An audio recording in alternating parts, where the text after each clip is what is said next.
they expected silence. Not the respectful kind.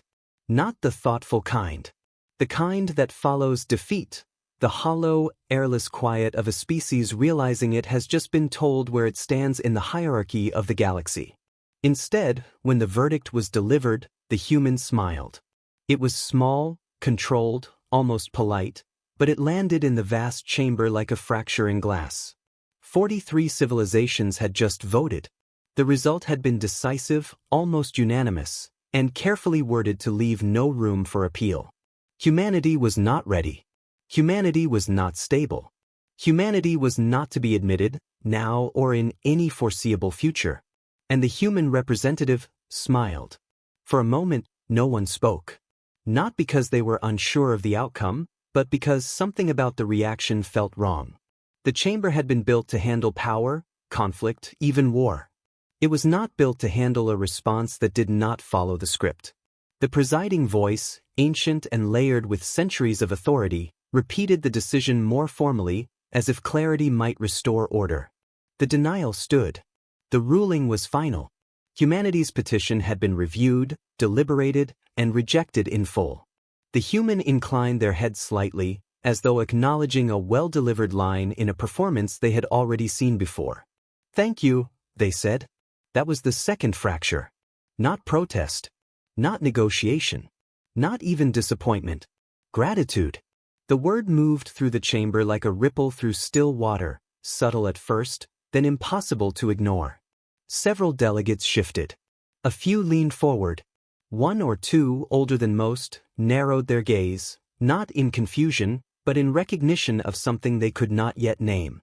The human did not elaborate. They simply gathered the thin slate they had brought with them. No data projections, no elaborate displays, nothing that suggested desperation, and turned to leave. No one stopped them. They should have. By the time the doors of the chambers sealed behind the human envoy, the moment had already begun to slip out of the council's control. Because the smile had not been relief. It had been confirmation. Outside the chamber, in the silent corridor that curved along the station's inner hull, the human paused only once. Not to reflect. Not to reconsider. Just long enough to tap a sequence into a device that, by every visible standard, was inert. There was no visible transmission. No detectable signal. No energy spike. Nothing that would trigger even the most sensitive monitoring systems woven into the station's infrastructure. And yet, across distances that made the council's jurisdiction seem suddenly small, something answered. In systems the council had marked as peripheral. In sectors dismissed as economically irrelevant. In territories labeled inactive, in reports that had not been updated in centuries. Lights turned on. Not metaphorically. Not symbolically. Literally. Structures that had been catalogued as abandoned powered up in perfect synchronization. Relays long considered obsolete began transmitting again, not with the council's protocols, but with something cleaner, faster, and entirely unrecognized. Ships changed course. Quietly. Subtly.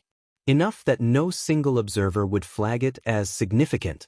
But enough that, when viewed together, as no one in the council was yet doing, the pattern was unmistakable. Something had been waiting. Back in the chamber, a junior analyst, one of the few tasked with watching the outer networks in real time, felt a flicker of unease they could not immediately justify. A dozen minor anomalies, scattered across unrelated regions, had appeared within the same narrow window of time. They began to log them, then paused, because the timestamps matched. Exactly. At the same moment the human had said, "Thank you."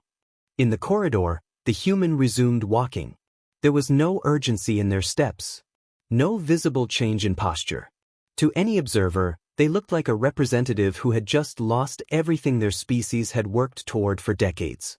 They reached the end of the corridor and stopped in front of a viewport that opened onto the black expanse beyond the station. For a long moment, they said nothing. Then, almost under their breath, with the faintest trace of something that might have been satisfaction, they spoke a single line. Phase 0 is complete. The stars did not change. But somewhere among them, something had already begun. The first anomaly report was dismissed within 11 minutes. It was categorized under routine fluctuations, filed alongside minor sensor noise and trade drift irregularities that occurred every cycle in the outer systems. The analyst who submitted it hesitated before closing the report, not because the data was alarming on its own, but because of its timing. 12 separate events, across 12 unrelated sectors, all initiating within the same fractional interval, was not something that usually happened by accident. But the system had no category for coincidence that feels intentional. So it was archived. By the time the second wave began, the pattern was harder to ignore. Shipping lanes that had remained stable for decades began to shift, not dramatically, but with a precision that suggested coordination. Cargo routes rerouted themselves around Council checkpoints without triggering violation protocols.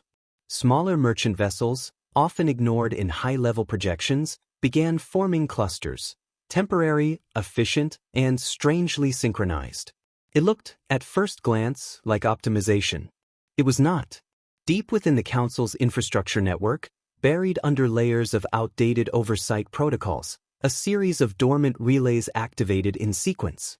These were systems the Council had claimed long ago but never fully integrated, marked as low priority, low yield, or simply forgotten in the endless expansion of territory that outpaced administration. They were not supposed to come online. And yet, one by one they did. No authorization request. No command signal. No traceable origin. Just activation. The junior analyst who had filed the first report noticed the update before anyone else. They stared at the incoming data stream, watching as system after system lit up across sectors that had not shown coordinated activity in over a century. Their first instinct was to escalate. Their second was hesitation. Because the systems were not malfunctioning. They were operating perfectly. More than perfectly. The efficiency curves exceeded Council standards by margins that should not have been possible without direct oversight. Navigation corrections were calculated faster than central processors could replicate. Resource distribution balanced itself dynamically, as though guided by a framework that understood not just supply and demand, but intention. The analyst leaned back slightly, eyes narrowing. Who authorized this? They murmured, though the question felt misplaced the moment it left their lips. Because nothing about this looked authorized. Across the outer systems, something else was happening. Something quieter, harder to quantify, but far more significant. Messages were being received. Not official transmissions. Not diplomatic requests. Not even structured communications in the traditional sense. They arrived as fragments, coordinates, timestamps, fragments of data that meant nothing individually but formed something coherent when assembled. They were invitations. Civilizations that had spent generations operating on the margins of the Council's awareness, traders, settlers, isolated enclaves, began receiving these fragments within hours of each other. Some ignored them. Some archived them. But a few, the ones who had learned long ago to read between the lines of a system that rarely acknowledged them, began to notice the pattern. The coordinates led to places that were not empty. They led to infrastructure. Functional. Maintained. Quietly waiting. No Council insignia. No central authority markers. No declaration of ownership. Only capability. In one such system, orbiting a dim star that had long ago fallen off the Council's active trade maps, a small delegation gathered in silence as an inactive docking ring powered up for the first time in 92 standard years. They did not speak at first. They did not need to, because the question was already forming in every mind present. Who built this? And why now? Back on the station, the human envoy had not returned to their assigned quarters. That, in itself, was unusual. Visitors under Council review were expected to remain within designated areas until further notice.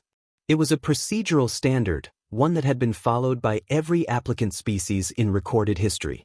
Humanity, it seemed, was not interested in procedural standards. The envoy moved through the station with quiet precision, not avoiding surveillance, but not acknowledging it either.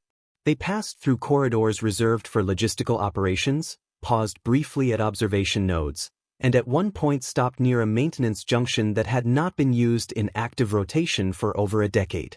To anyone watching, it looked like wandering. It was not. At the junction, the envoy placed their hand briefly against the surface panel. Not pressing, not activating, just touching. A subtle pulse moved through the structure. So subtle that no system registered it as an event. Except one. Deep in the station's oldest data core, a subsystem flagged a change in internal routing protocols. Not an override. Not an intrusion. A reconfiguration. The kind that should have required direct authorization from the highest level of Council command. It logged the change. Then, inexplicably, it accepted it. Elsewhere, far beyond the reach of the Council's immediate perception, a fleet adjusted its course. Not toward a target. Toward alignment. Dozens of vessels, scattered across multiple sectors, began converging, not into a formation that suggested military intent, but into a network that suggested something far more complex. They were not gathering to attack. They were connecting. The envoy finally stopped in front of a wide viewport overlooking the station's outer hull, where the vast curve of the structure met the endless black of space. For a moment, they simply stood there. Then a voice spoke from behind them. "You are not behaving like a species that just lost." The envoy did not turn immediately. "That depends," they said calmly, "on what you think we were trying to win." The silence that followed was heavier than before.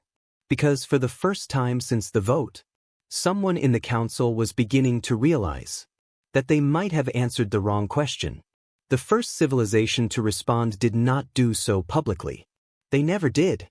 The Ketheri fringe had survived for centuries by existing just outside the margins of relevance, close enough to benefit from trade, distant enough to avoid attention. They were not weak, but they had learned that in a system built on hierarchy, visibility was a liability. So when the fragments arrived, they did not broadcast them, and they did not ignore them. They studied them. What they found was not a message in any traditional sense. It was a structure, layered, precise, and unmistakably intentional. Coordinates that aligned not just in space, but in timing. Access points that activated only when approached under specific conditions. Data pathways that bypassed known relay chains without triggering a single alert. It was not communication. It was access. And it had been built with a level of foresight that implied something deeply unsettling. It had always been there. Within 3 cycles, a small Ketheri vessel slipped quietly toward one of the marked coordinates. It was not a military ship nor a diplomatic one, but something in between. A vessel designed for observation, for testing boundaries without committing to crossing them. When it arrived, there was nothing. No station. No beacon. No visible infrastructure. Only empty space. For exactly 11 seconds. Then the stars shifted. Not physically, not in any way that instruments could immediately quantify, but in a way that every sentient being aboard the vessel felt before they understood. The pattern of light ahead of them bent, not as a distortion, but as a revelation. Something unfolded. It did not emerge from behind anything. It did not decloak. It simply became visible, as if the act of observation itself had completed a condition that allowed it to exist within their perception. A ring structure, massive and impossibly precise, rotated slowly in silence. It was not new. Its surfaces carried the subtle marks of age, not decay but endurance. This was not a recent construction. It was something that had been placed, calibrated, and then left alone. Waiting. The Ketheri captain did not speak for several seconds. Then, quietly, almost reluctantly, they said, "This was not built for us." No one disagreed. Because the design did not match any known civilization in the region. Not in architecture, not in materials, not in energy signature. But there was something else, something far more disturbing. It was compatible. Their systems, without modification, began to interface. Not fully, not deeply, but enough. Enough to understand one thing. This was part of a network. And they were not the only ones connecting to it. Across the outer systems, similar events were unfolding in parallel. Different species, different locations, different access points. The same result.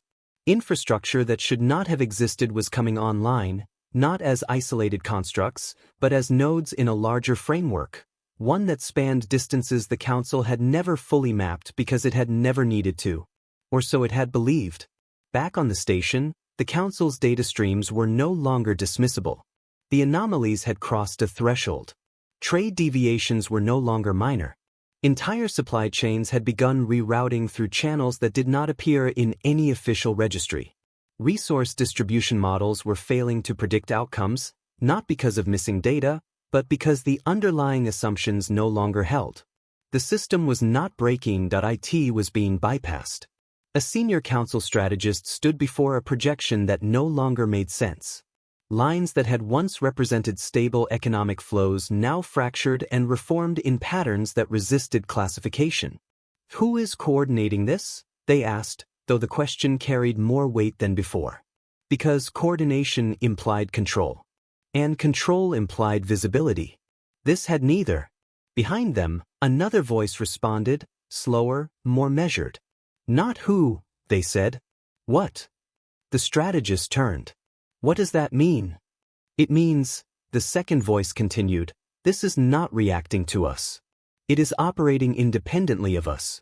As if we were never part of the equation. That realization settled into the room like a pressure shift. Because for the first time in generations, the Council was not at the center of what was happening. Elsewhere, in a system long categorized as economically negligible, a gathering took place that would never appear in any official record. Representatives from 5 minor civilizations, none of them powerful, none of them influential, stood within a newly activated structure that hummed with quiet efficiency. They had not been summoned. They had chosen to come. At the center of the chamber, a single interface projected a simple question. Not in words, not in any one language, but in a form that each of them understood instantly. Do you wish to connect? There was no signature, no authority, no demand, just the option. One of the representatives stepped forward first.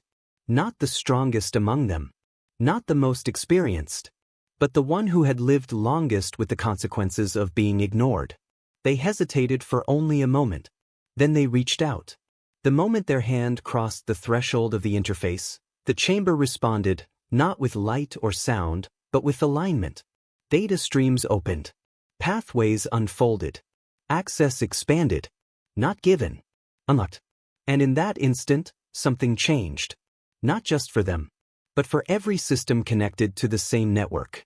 Back on the station, the human envoy stood once again at the viewport, watching the stars with the same quiet stillness that had unsettled the chamber hours earlier. Behind them, the presence that had approached before spoke again, this time without pretense. This was planned, they said. The envoy did not deny it. For how long? The pause. Long enough to make the answer matter. Long enough, the human replied softly, for you to stop noticing where your system ends. The silence that followed was different now. Because the question was no longer whether humanity had prepared something. It was how much of the galaxy had already become part of it, before anyone realized it had begun. The Council did not panic. It tightened. That was always its first response to disruption, not reaction, not adaptation, but containment. Systems that had drifted beyond expected parameters were flagged. Monitoring protocols escalated. Communication filters thickened, narrowing the flow of information to channels the Council could still measure, still understand. But the problem was not what they could see.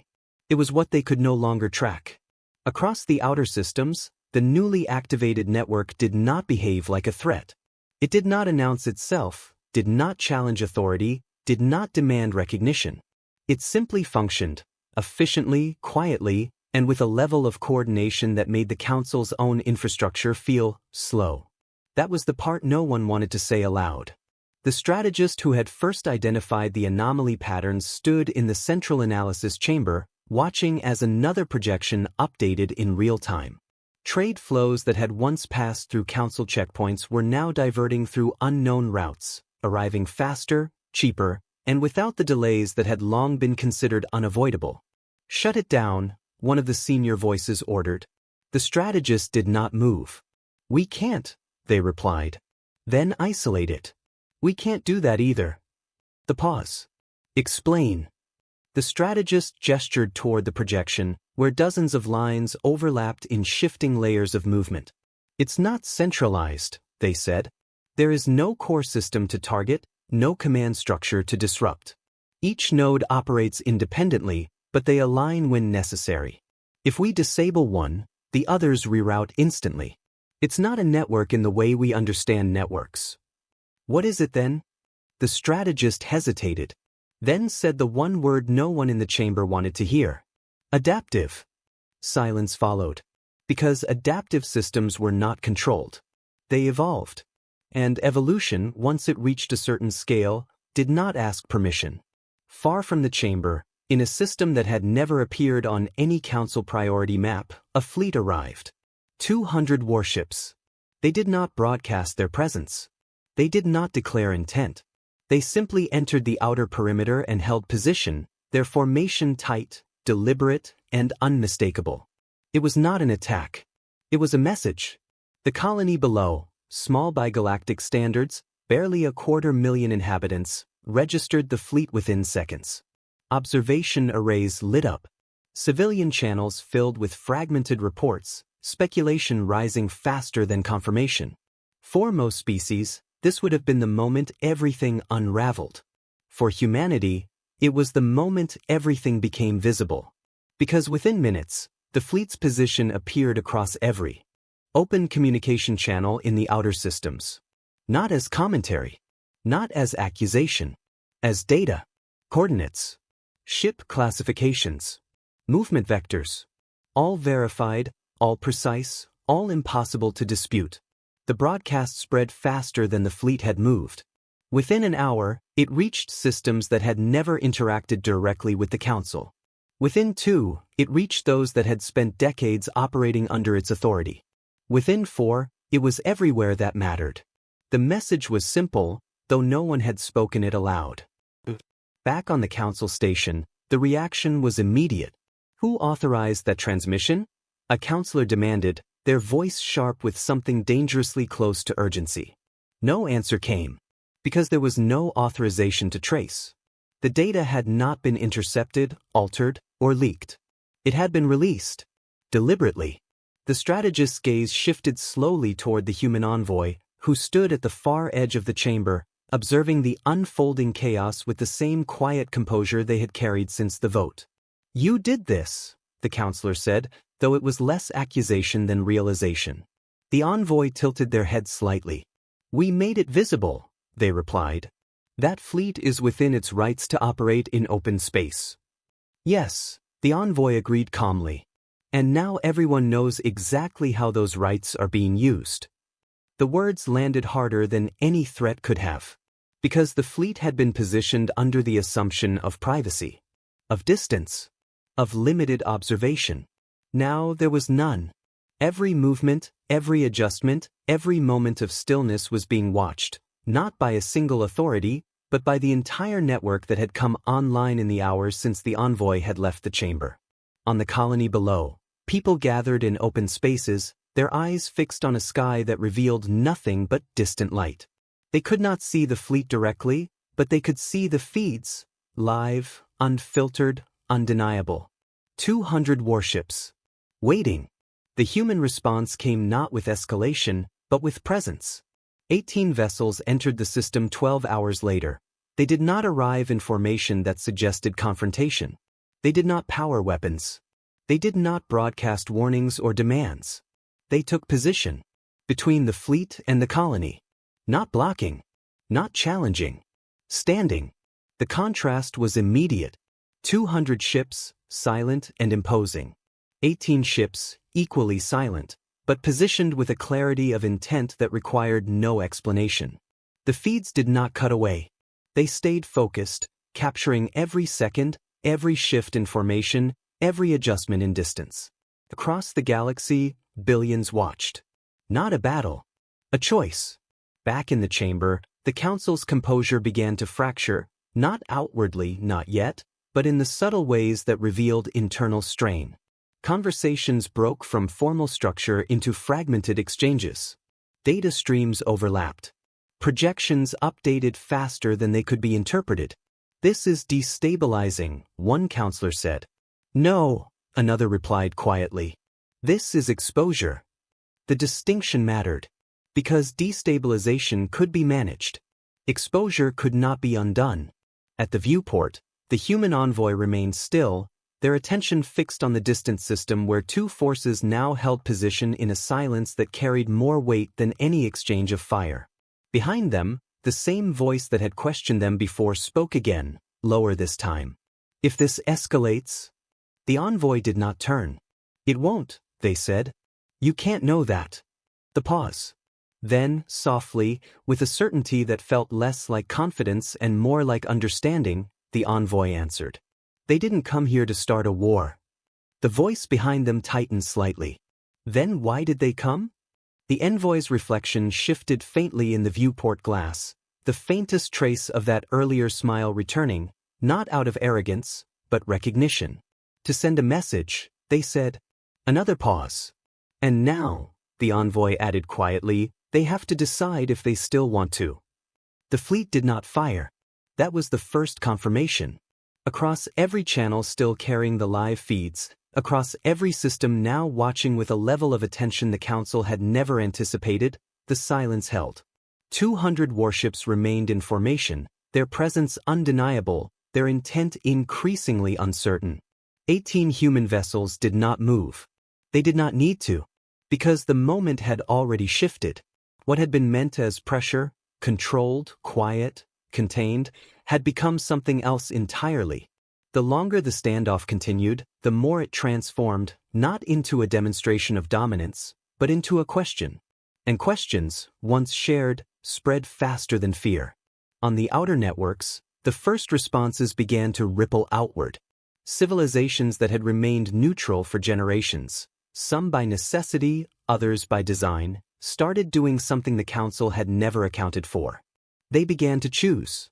Not loudly, not formally, not in ways that could be easily recorded or challenged, but in patterns. In trade agreements quietly rerouted. In communication channels redirected. In access requests sent through systems that, until hours ago, had not existed in any recognized framework. The network was no longer activating. It was growing.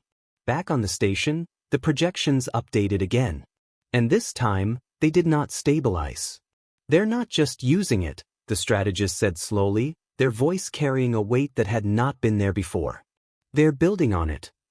A counselor turned sharply. "That's not possible. Infrastructure of this scale requires centralized oversight." "It would," the strategist agreed. "If it were being built now." The implication settled into the room with a quiet finality. This was not new construction. This was deployment. The human envoy, still standing near the viewport, spoke without turning.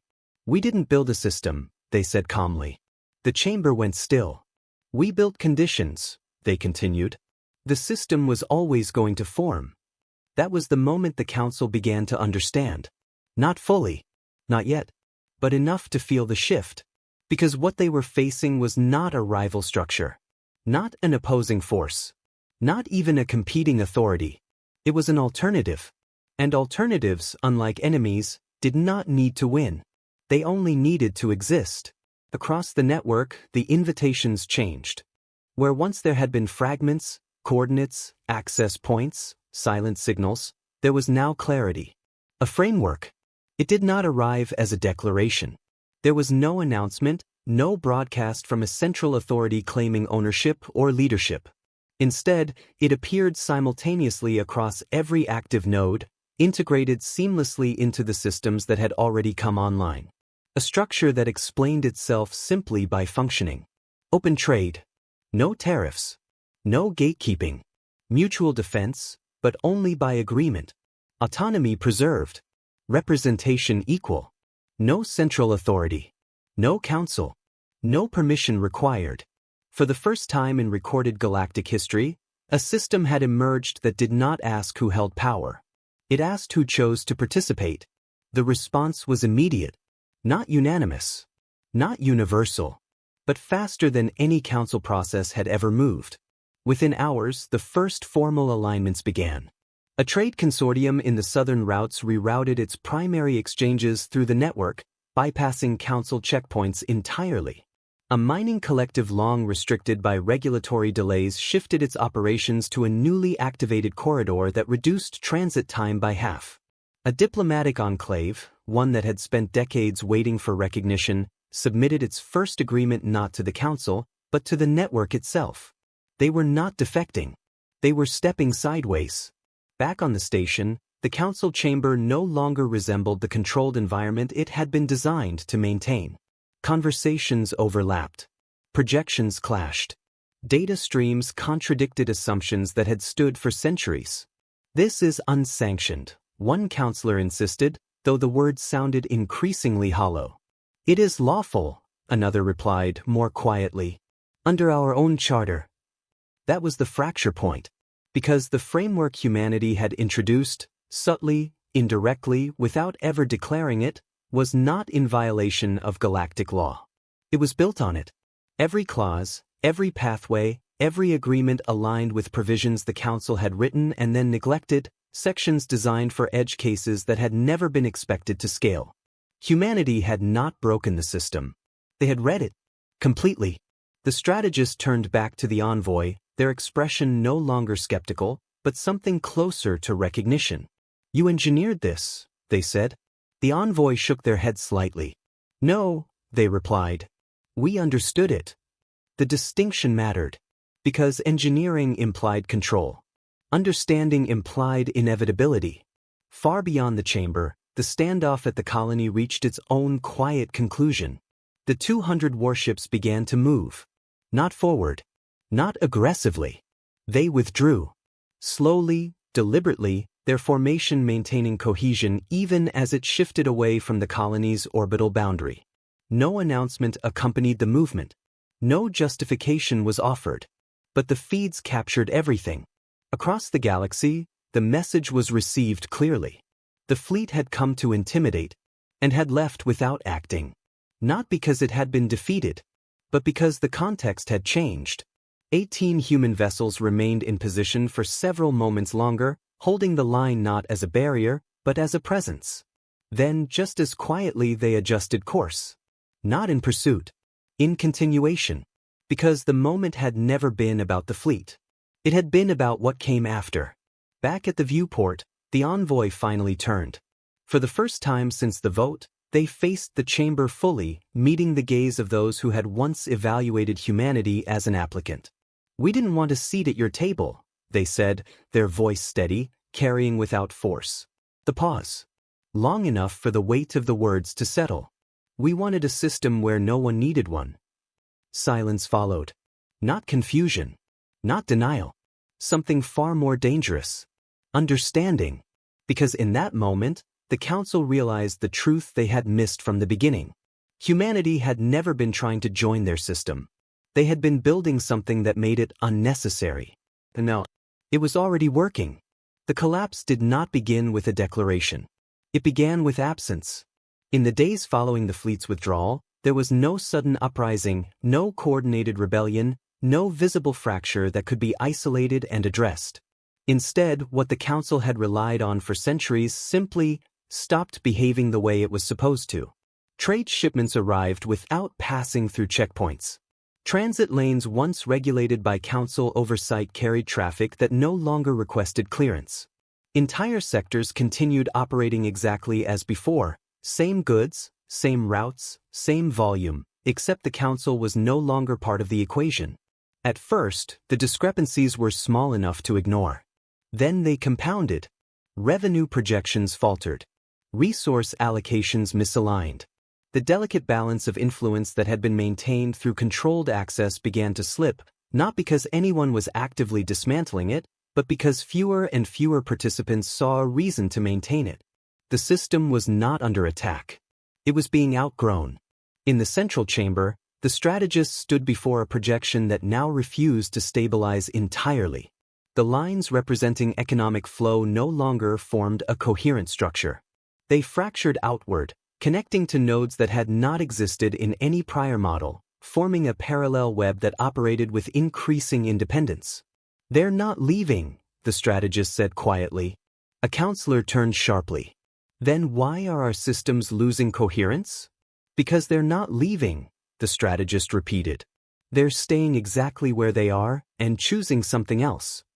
The distinction was subtle and catastrophic, because systems built on control assumed departure would be visible.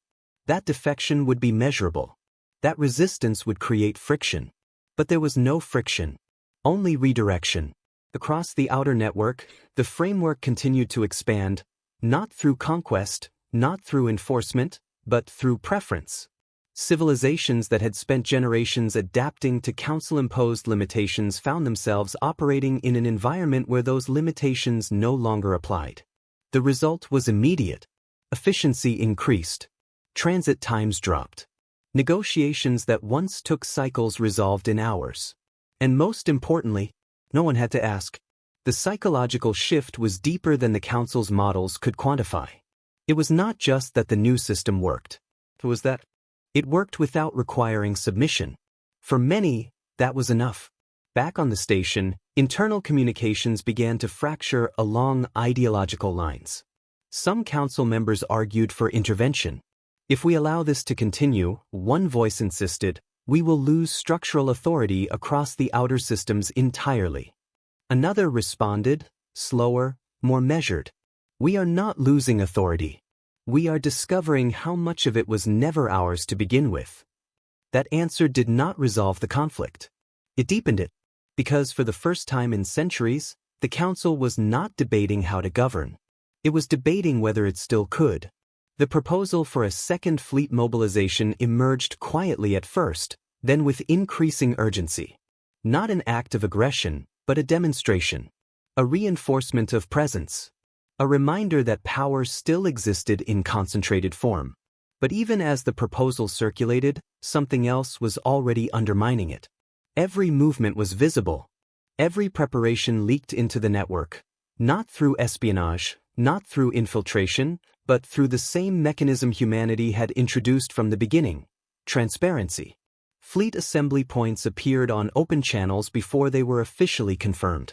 Supply requisitions were tracked in real time by independent observers. Strategic discussions, once confined to closed chambers, found their outcomes predicted and analyzed across systems that had never before had access to such information. The Council was not being exposed by an enemy. It was being observed by everyone. And observation changed behavior. Commanders hesitated. Decisions slowed. Because every action now carried not just strategic consequences, but reputational ones.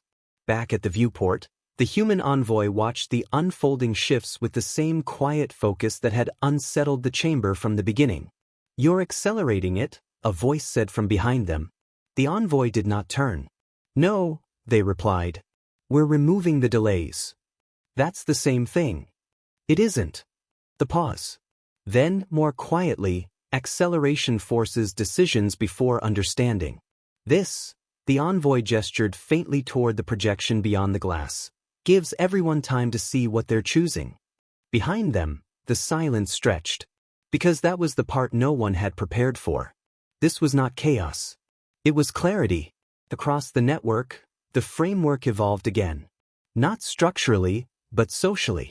Civilizations that had initially joined for economic benefit began integrating deeper, sharing information, coordinating defense, aligning policies not because they were required to, but because it made sense within a system that rewarded cooperation instead of hierarchy. The network was no longer just infrastructure. It was becoming culture. And culture, once established, was far harder to dismantle than any fleet. In the chamber, the strategist's voice broke through the rising tension. "There's something else," they said. The projections shifted again. This time, not showing trade or movement, but alignment. Clusters of systems, once scattered, disconnected, now formed coherent regions of shared interaction. Not governed, not controlled, but connected in ways that suggested something deeper than logistics. "They're stabilizing," the strategist continued. A counselor frowned. "That's not possible. Systems of this scale require central authority to maintain equilibrium." The strategists shook their heads slowly. "They're not maintaining equilibrium," they said. "They're creating it." that realization hit harder than any previous data point. Because it meant the framework was not just replacing functions. It was outperforming them. Back in the corridor, the envoy finally turned from the viewport. For the first time since the vote, there was something different in their expression. Not satisfaction. Not relief. Something sharper. Something that suggested the next phase had already begun. "They're going to call for a summit," the voice behind them said. The envoy nodded once. "They have to. And when they do?" The envoy met their gaze fully. "Then," they said quietly, "they'll finally ask the right question." The pause. "What question is that?" The envoy's answer came without hesitation. "Not how to stop this," they said, "but how to be part of it." And somewhere deep within the council's systems, the first official request for dialogue was already being drafted. The summons did not come as a request. It arrived as a correction. For the first time in its recorded existence, the council did not issue an invitation framed in authority or procedure. There were no layered approvals, no extended timelines, no formal language designed to preserve hierarchy. The message was direct, immediate, and, most tellingly, public. A full assembly was being called. All primary members present. No proxies. No delays. And humanity was not being asked to attend as an observer. They were being expected. That single shift carried more weight than any concession the council had made in centuries. It meant the conversation had already changed before it began. It meant the council was no longer deciding whether humanity mattered. It was preparing to respond to the fact that it already did. The chamber filled faster than it ever had before. Representatives who had once treated these sessions as routine arrived early. Those who had sent delegates in their place now came in person. Even the oldest members, those who had outlived entire civilizations, took their seats with a focus that bordered on unease. Because the projections waiting at the center of the chamber were no longer theoretical. They were current. Live feeds from across the network showed a galaxy that had begun to reorganize itself without instruction. Trade corridors glowed in patterns that no longer aligned with council oversight. Communication streams flowed through channels the council could access, but not control. Entire regions, once considered peripheral, now pulsed with coordinated activity that required no central directive. It was not rebellion. It was replacement. When the human envoy entered, the chamber did not react with the usual quiet dismissal reserved for non-members. It reacted with attention. Not respectful. Not welcoming. But undeniable. The envoy did not acknowledge it. They walked the length of the chamber with the same measured pace they had carried since the beginning, carrying the same unassuming slate, wearing the same expression that revealed nothing beyond intent. They took the seat that had been placed for them. Not at the margins. Not at the center. Equal. That was the second correction. For a moment, no one spoke. Then the presiding voice began, but it was different now, less ceremonial, more deliberate. "The council recognizes," it said, each word chosen with precision, "that recent developments have created conditions that require re-evaluation." The pause was not accidental. It was the sound of an institution searching for language it had never needed before. "We request clarification," the voice continued, "regarding the structure, intent, and scope of the network currently influencing outer system activity." The envoy listened without interruption. When the chamber fell silent, they did not answer immediately. They let the question exist. Because this time, it was the right one. "What you are observing," the envoy said at last, their voice carrying clearly through the chamber, "is not influence." A subtle shift moved through the room. It is participation. That single distinction altered everything. Because influence implied direction. Participation implied choice. A counselor leaned forward, unable to restrain the urgency in their voice. Participation in what? The envoy met their gaze. "In something that does not require permission," they said. The chamber tightened. Another voice entered, sharper, more direct. "You are describing an alternative governance structure operating within council space without authorization." The envoy shook their head slightly. "No," they replied calmly.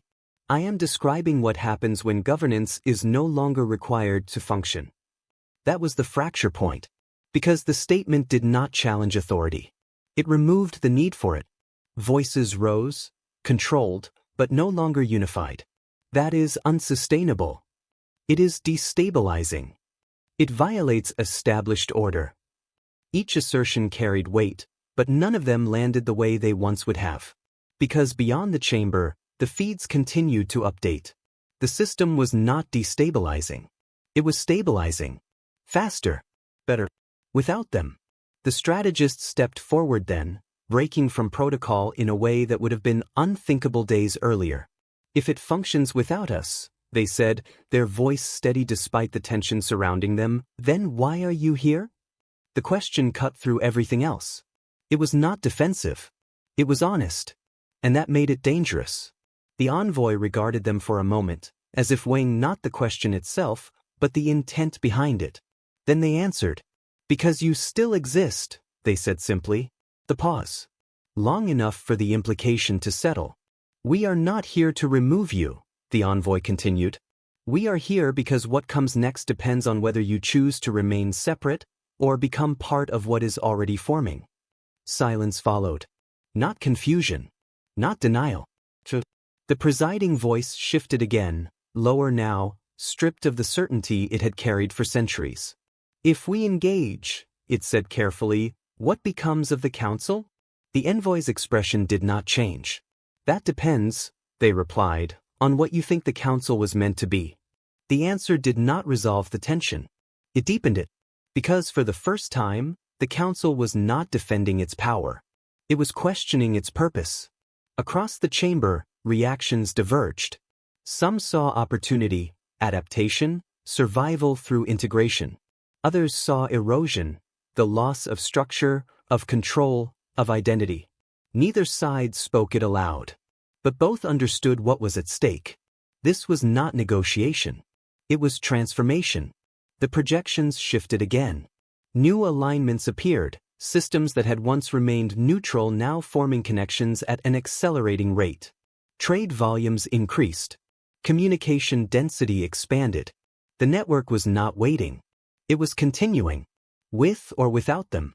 The strategist looked back at the envoy, something like realizations settling into their expression.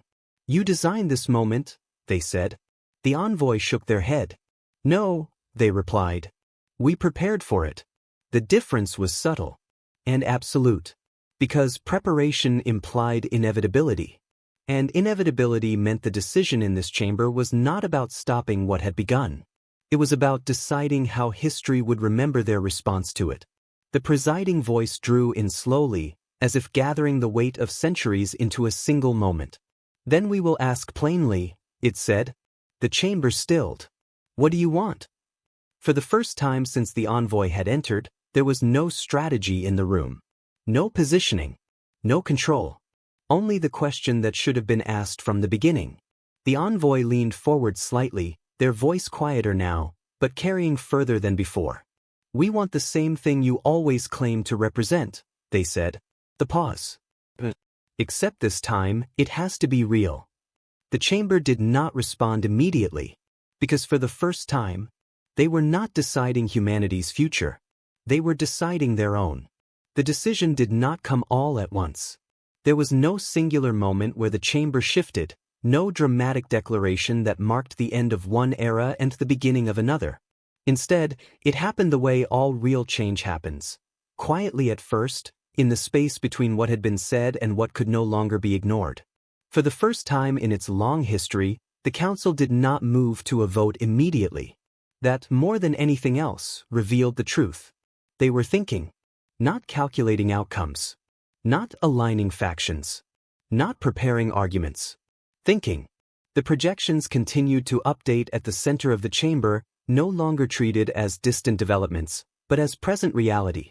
The network had expanded again in the hours since the session began. More systems had connected. More trade had shifted. More voices, once absent from any meaningful discourse, were now participating in a structure that did not filter or delay them. It was not waiting.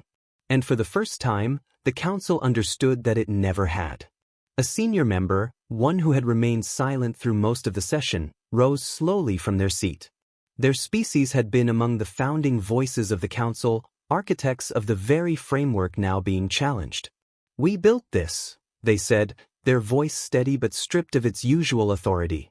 "Not as it is now, perhaps, but as it was meant to be." Their gaze moved across the chamber, not accusing, not defensive, but reflective.